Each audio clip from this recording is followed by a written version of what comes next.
Hello and welcome to Hartford's PPE Open Day video. I'm Elizabeth Baldwin, I teach economics here and I'm the coordinator of PPE. I'm joined by Blake Ewing. Hello, I'm the political theory tutor at Hartford. And Peter Milliken. Hello, I'm philosophy tutor and I coordinate admissions in PPE. And we're really lucky to also be joined by Matilda, who studies PPE here, and she's going to be asking us some questions. Oh yeah, so I'm Matilda, second year PPEist. So my first question is, what are the key features of Oxford syllabus?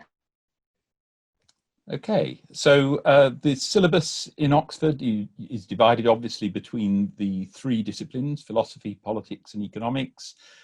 In the first year, you study all three of those. In the second year, most students give up one of the three, so they continue with two of the three disciplines for finals, but you can, if you want, keep all three on. So there's a lot of flexibility. You can build the degree to be pretty much what you like within certain constraints. What are the range of options like and what topics are compulsory? Okay, shall I start with philosophy? You start and then we can chip in. Right, okay. So in the first year, basically everything is compulsory, and which is very sensible because it provides you with a basis for going on to the future years. In the first year in philosophy, for example, you do logic, general philosophy, and moral philosophy. Then in the upper years, if you carry on with philosophy, you have to do ethics. You'll probably want to do ethics anyway, but that's the only compulsory course in philosophy. But then you also have to choose one of four courses: early modern philosophy, knowledge and reality, Plato's Republic, Aristotle's Ethics. So you have to do one of those four as well. Apart from that, your choices in philosophy are free. In politics, the first year course is split into two. The first is more political science, where you look at different systems of government and how we compare them, looking at sort of how and why certain phenomena occur. And then the second section is my part of the course, which is political theory, which looks at a lot of historical texts and contemporary discussions to answer questions about why do we have politics, what is politics for, and those are the two things that you'll do in the first year, is look at both sides of that. In the second year, you have what's called a range of different core papers in politics. And there you can look at British politics. You can do another theory course. Of course, you'll want to do that. But you can also look at a political sociology course. And a lot of those core courses will give you certain skills that will then help you do better in the third year courses, that will give you some of the tools necessary for doing the option papers that look at more specific political regions, for instance, or more specific political texts and political theory.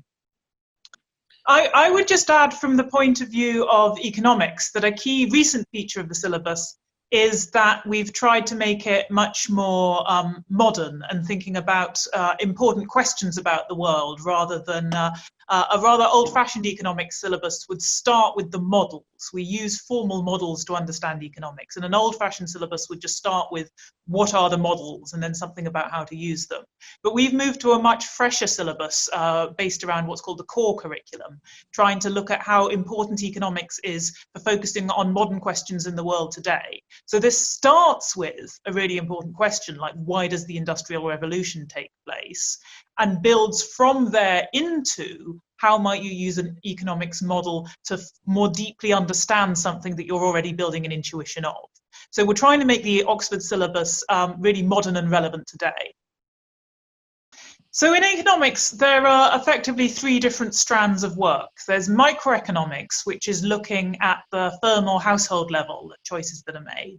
And macroeconomics, which looks at how the economy slots together as a whole. And then are studying how to work with data, how to better understand questions either at the macro or micro scale using data. What techniques do we mathematically use for that? And so although absolutely in the modern syllabus that we're now using, those distinctions are a little bit blurred, there's still basically those three strands going on. You study all three of them in the first year, mostly microeconomics in the first term and macro in the second term, with a bit of use of data interleaved within both parts. That's a new thing which you missed out on, Matilda, which new students will be getting. From the second year, these three elements are there still, but they're optional. However, they're only optional up to the point that you may need them for third year options. So if you wanted to study an advanced course in game theory in the third year, you would have to study microeconomics in the second year because it builds on it. If you wanted to study behavioral economics, so think about the much more subtle ways in which people make decisions on the basis of humans being imperfect, humans, rather than being these very stylized welfare maximizing individuals, actually have the whole range of imperfections and psychological impulses that we know. If you wanted to study that, then studying that involves very much using data. So you would have to study the course, the quantitative economics course, using data. And in fact, in that module, you're encouraged to do your own experiment and work with your own data that you gather yourself to make your own conclusions about how people actually behave. When I looked at them a couple of years ago, I think there were something like 30 different finals options in politics, 25 in philosophy, 20 in economics, roughly. So you've got the order of 75 different modules from which you're choosing 8. So there's a huge choice.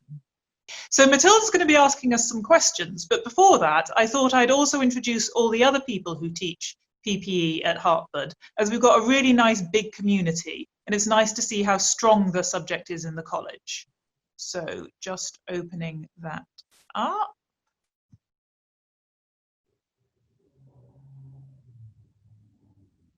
Okay, so would you like to introduce the philosophers, Peter? Righto. Well, there's me. I'm Professor of Philosophy, and I specialise particularly in early modern philosophy, though I've got a very wide range of interests, including logic and language, epistemology, philosophy of science, moral philosophy, philosophy of religion. Next, Carissa Veliz. Carissa is just about to join us. Carissa is a specialist in ethics, and she's particularly worked a lot in data ethics. And she's also going to be teaching philosophy of mind in the upper years. Johnny Mcintosh. Johnny teaches quite a wide range of courses. He's particularly interested in philosophy of cognitive science and philosophy of mind and philosophy of language and metaphysics. Nick Tasker, also college lecturer. Nick, his main focus of his research is philosophy of language. He teaches elements of deductive logic, knowledge and reality, and he's been teaching general philosophy as well, which I also teach. So we've got quite a strong philosophy team covering a very wide range of the discipline. The one thing we don't really teach in college is ancient philosophy, but apart from that, we've got very wide coverage. Great. In politics, there are 2 of us. I've already introduced myself, Blake Ewing.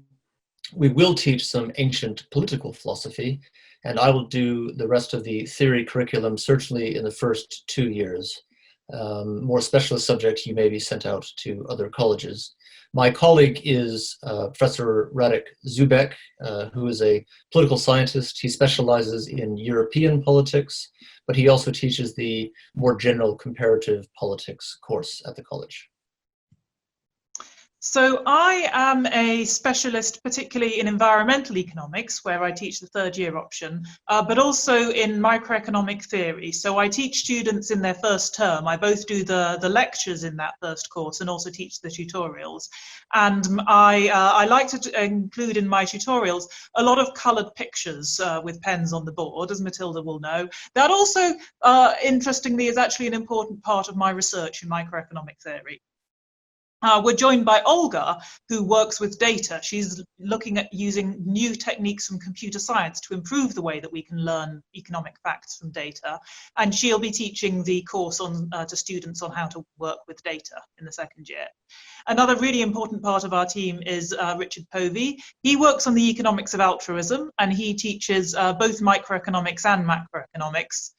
He's an absolute stalwart of our teaching here. And finally, we're delighted that Federica Ramai will be joining us for the next academic year as our second tutorial fellow in economics. And she specialises in international economics and how really big, important questions like COVID-19 and financial crisis, how they work in macroeconomy and how macroeconomies interact at the large scale.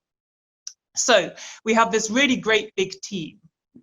So what is college teaching like? Right, so as mentioned, we have teaching in Oxford consists on the one hand of these large lectures with everyone who's starting PPE in Oxford in the room together, and on the other hand of these tiny tutorials with 2 or 3 students with the tutor discussing what they've been looking at that week. So that's the basic scale.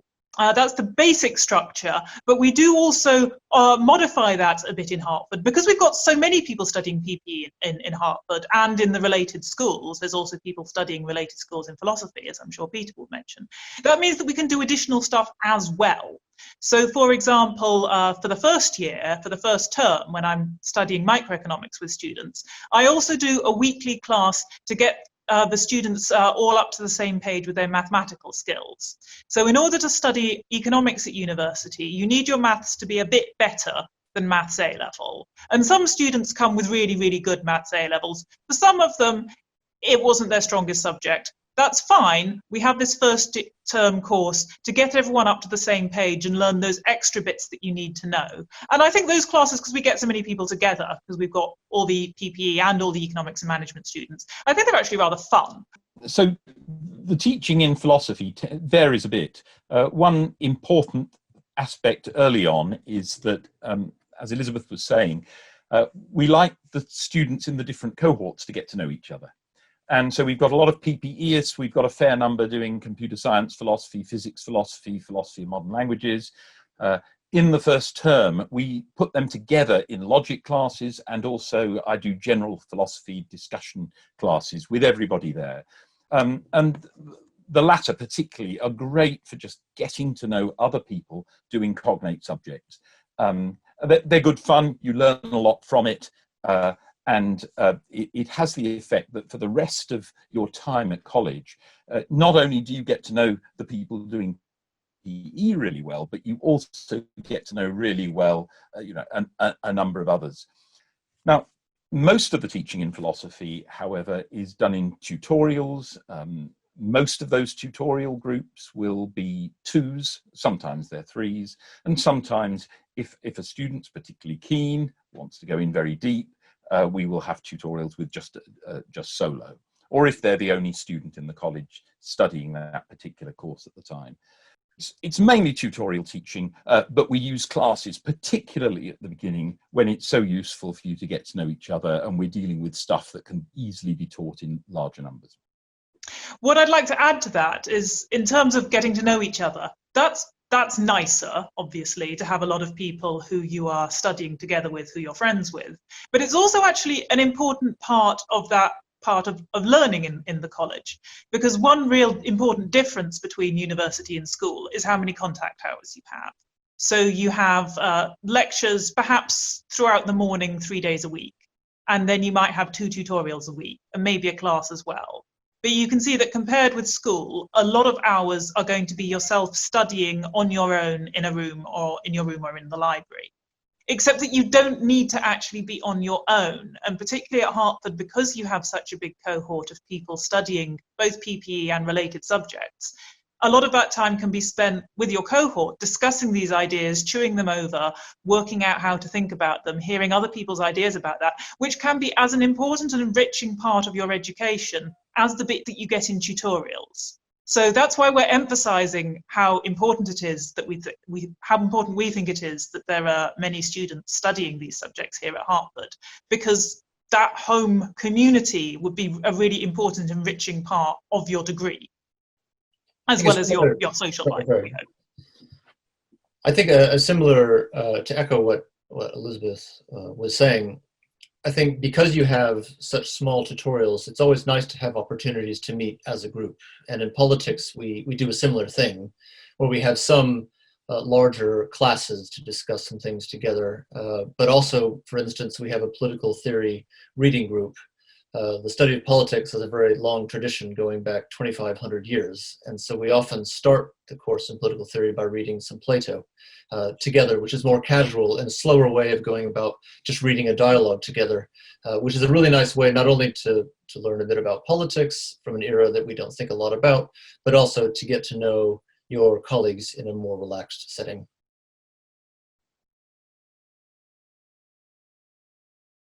So it's slightly been touched on, but is there a good PPE community at Hartford? Yeah, I think this is really important. And I think, having taught at a few colleges in Oxford over the years, I really think the community at Hartford is the strongest that I've come across.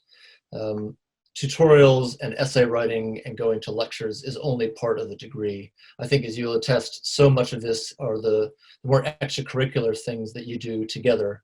I know that there's a really popular politics and economics society that's been going at Hartford for a number of years. We have, for political theory, we actually have the librarian show some of our most famous works in political philosophy, including Hobbes's Leviathan. Thomas Hobbes went to Hartford back in the 17th century. And we also have a range of speakers who have come that are active still in politics or who've served in cabinets from Thatcher up until recent times. And these are a really interesting way of, a really nice way of getting to know people that are actually practicing politics and those who are studying it from the sidelines. One thing that Hartford offers that I think most colleges don't is also we have a additional fellow who helps students with problems they may have, not specifically with what they were trying to study that week, but perhaps how to structure an essay or how to structure your time. All these transitions to university life and the university expectations of work, which some take to like a fish to water and some don't find odd and find they need a little specific dedicated help with. We actually have a fellow who provides one-to-one or small group support with those skills, helping develop those study skills, which I found, we've only had this person for a short time, I found incredibly helpful for getting students who could be doing really well into students who are doing really well, because whatever the extra help was needed has been provided by someone who's really a specialist at providing that. Also within the separate disciplines, in philosophy, we've got a philosophical society which aims to meet every term with dinners and discussion after dinner, always very convivial. And that's a great way for getting to know students studying in other years. So, you know, you come in as a first year, go to one of these dinners, you'll be talking to second years and third years. So you meet between the years as well as other disciplines within your year. In philosophy, for about a decade now, every year we've run a philosophy retreat. We go to some holiday cottages in the Cotswolds and stay there for 3 nights with lots of walking, talking, eating, drinking, playing of games late into the night, and lots of discussion. I mean, you can imagine with a whole load of PPEists and computer scientists and philosophers and other people, we're never short of things to talk about. So that's great. And again, it really makes a difference that everybody is getting to know each other over a wide range and in delightful circumstances. And we don't have anything quite as glamorous in economics, but we do have a termly economic social where we have pizza with gluten-free vegan options and a glass of wine, and try and play some economics-based games, and also just hang out and spend time together in a nice way with the fellows there as well. How many contact hours are there a week? So this slightly depends, but the typical structure with economics would be that you would have 2 or 3 lectures a week for your subject, and then 1 hour of tutorial. But as we mentioned, we have some additional classes in Hartford, so you get a 2-hour maths class a week, as well as your 1-hour tutorial in your first term with me studying microeconomics, to make sure everyone's completely up to speed with that. And then, is that a similar pattern in politics and philosophy, that you would have 2 or 3 hours of lectures and 1 hour of tutorial? Yeah, I think that's right. But one thing I've noticed with Hartford over other colleges is that you have a lot of interaction with the tutors. And it's not just for tutorials. I mean, as Peter was mentioning with the philosophy retreat or different social events, I hold a reading group where we do everything from reading ancient philosophy to contemporary novels and talk about the politics involved. So I think it's not just that normal pattern of academic work, but there are oftentimes other times in which you can engage with your tutors in different settings. But I think the general pattern in politics would be that you're taking 2 papers each term, so you have 2 guaranteed contact hours plus the lectures that you would attend at exam schools. Yeah. And I think to add to what Elizabeth said earlier, we are really unique in having someone like Catherine Sloan who helps with developing academic skills. And like Peter said, oftentimes we can give you extra tutorials if you're particularly keen in a subject, but also if you're struggling a bit with the workload or there's a certain text that you just feel you're not understanding quite enough. Oftentimes we'll meet with you on a one-on-one basis to make sure that you're up to speed. So again, to echo what Elizabeth and Peter are saying, and as I think Matilda will attest, we're really committed to your academic development here and doing everything we can to make sure you get as much as possible out of the academic experience here at Hartford. I think that's a key part of the Oxford system, that because we have so much face-to-face contact with students in small groups, we actually know you as individuals and can see how you're doing. And so if something's come up and you need extra help, or you're doing really well and you want extra support, that's the sort of thing that will emerge naturally and we will then develop a conversation with. Whereas that sort of extra support at another university may be there if you go and hunt for it, but it's less naturally arising as part of an ongoing relationship where you're just seeing each other face to face all the time. What could I do to make my application stronger?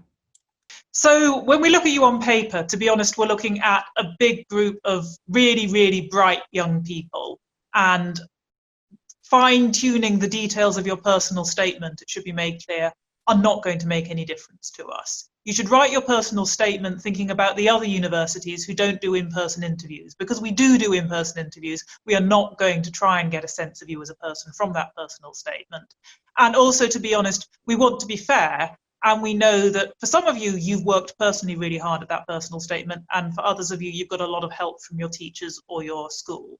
And we are aware of that disparity. So don't worry too much about your UCAS form. Another point that students sometimes wonder about to make their application look stronger is whether it's important to do some very impressive sounding hobby or take up, manage to have an internship with some local MP or something like that. And what we would say is, if you have an opportunity that interests you and you'd like to take it up, then do take it up. But do it for itself. Don't do it to get into Oxford. We're not going to take you on the basis of the fact that you had the opportunity to do that sort of thing, because we are aware that not everyone gets the opportunity to do that sort of thing. And we're not interested in where you've come from, we're interested in where you're going. So do that sort of thing if you have the opportunity, simply for yourself.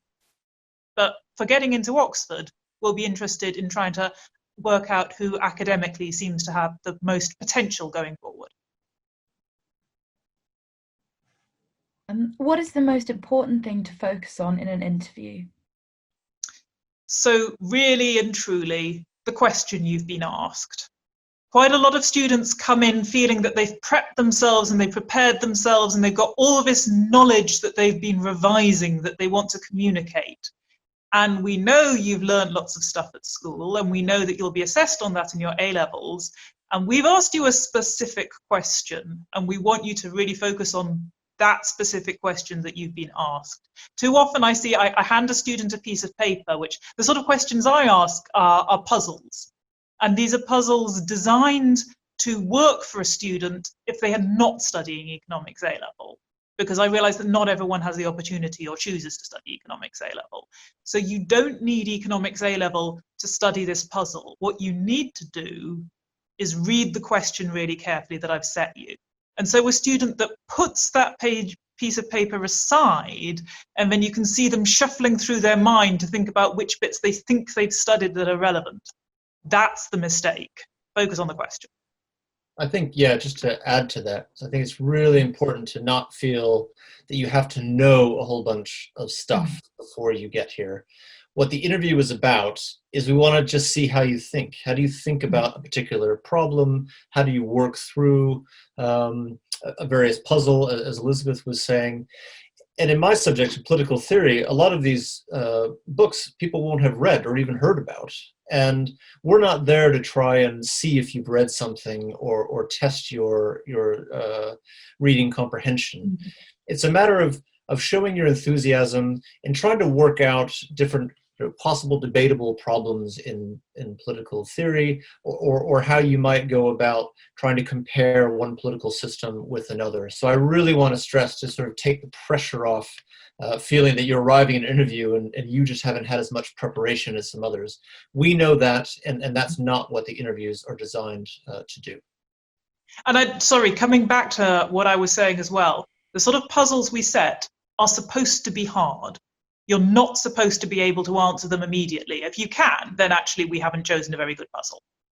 So if you look at it and you think, I do not know how to approach this, that is actually what we were going for. And then we will give you some hints and try and see how you can pick up on what we're suggesting and what you've been asked, to piece it through, to follow together, that's actually trying to simulate the sort of idea that we might have in a tutorial. Because we want to see you think and we want to see you learn. We're not looking at what you already know. Yeah, and one important thing there is, do be prepared to speak in an interview. So if you're given a problem and you think, oh, I've got to solve this all myself, and you just go completely silent until you've solved it, that's no use at all, because maybe you can't and we've got no feedback from you. So think through the problem aloud. And that gives the opportunity for the interviewers to give you hints, to prompt you. And often what we're looking for is how well you respond to that. Are you able to learn in real time from suggestions that are made to you about something that's quite hard and that we know goes beyond or is quite different from things that you've done at school? And a lot of the things that we ask, sorry, Elizabeth, a lot of the things that we ask, there's not a right answer. So if you leave the interview thinking, oh, I can't believe I said that, that's okay, because to echo what Peter was saying, we really just want to see how you work through something. And a lot of the questions that we pose, there isn't a right or wrong answer. It's something that we've been debating for hundreds and thousands of years. And we just want you to engage in a conversation about that just for a few minutes to see if we'd like to carry on having those conversations with you in the future. Yeah. One thing that we've tended to do, how far we're going to be able to do the same thing with COVID, we're not yet sure, but we standardly give some reading prior to the interview, or a little exercise, maybe half an hour before the interview, where there is something for you to think through. Or maybe in philosophy, we sometimes have, say, 2 or 3 different scenarios where maybe you're asked what would be the right moral choice to make in some situation. Now, again, as Blake said, typically in these cases, there is not a right or a wrong answer. But what we're asking you to do is think about it, come out with a provisional answer from which the discussion in the interview can then kick off. And it means that in 5 minutes of an interview, we can accomplish much more because you're already familiar with the problem. You've already thought through what your initial response to it is. And we're not marking you on your initial response. We're seeing how you cope in the situation of a discussion about a difficult problem where there isn't a right and a wrong answer. How important is having knowledge in the 3 different subjects? Yeah, that's a really good question, because, of course, these are subjects that you're not necessarily studying perhaps any of at A-level. And for economics, I want to make it clear that I don't mind whether or not you've studied economics at A-level. What I want to see is you respond to the puzzle and try and engage with thinking things through in these sorts of ways. But that doesn't require formal training. That requires an interest in methodical thought processes and the sort of economic scenarios that might arise. Now, it's probably a good idea you to read some copies, recent copies of The Economist, to know what sort of interesting economic issues are arising at the time. But if you want to study PPE at university, then I would assume that you would be doing that sort of thing anyway. There are some nice popular economics books that are listed on the handout that's available to download that we mentioned before. People like Tim Harford are writing really nice ways to familiarize yourself a bit with economics if you're not studying it. But do not worry at all if you have no formal training in economics coming to an interview in Harvard. So, same is true in philosophy. If you want to prepare for a philosophy interview, actually the best thing to do is not concentrate on learning stuff, but rather find interesting problems to think through. So there are quite a lot of good books. I mean, in particular, one I'd recommend is Stephen Law's book called The Philosophy Gym, GYM, where he's got 25 short chapters going through interesting problems, and they get your mind thinking in the right kind of way, thinking through how to solve difficult problems, what sorts of logical issues you might come into for types of argument for and against and so forth. If you limber up with that sort of thing, it will put you in a much better state for dealing with surprising questions in philosophy interviews. Again, I'd mention the handout that Elizabeth's mentioned. It will be, by the way, on the PPE webpage of the Hertford College website. So that's hertford.ox.ac.uk/subjects/PPE. That's where you'll find a handout that we've prepared for people in your situation, and it gives advice for preparing in all three of the disciplines.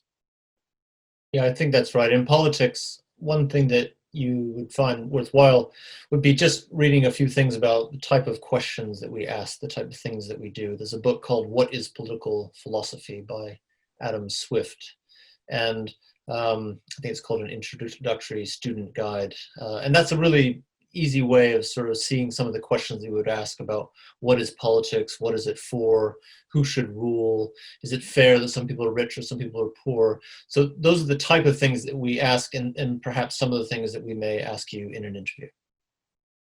And as a final comment, one of the best ways to prepare for an interview really is a good night's sleep.